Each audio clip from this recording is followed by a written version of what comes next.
আসসালামু আলাইকুম। আজ আমরা দেখব দুনিয়ার চোখে ফাঁকি দেওয়া গেলেও আল্লাহর দৃষ্টি থেকে আড়াল হওয়া যায় না।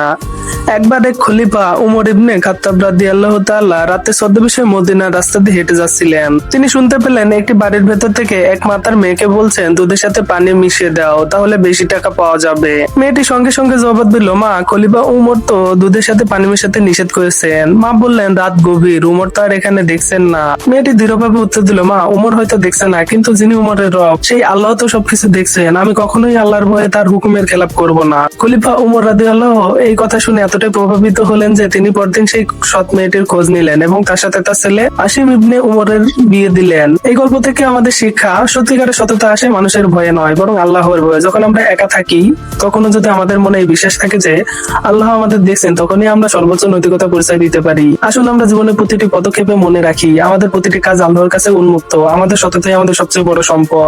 আমিন।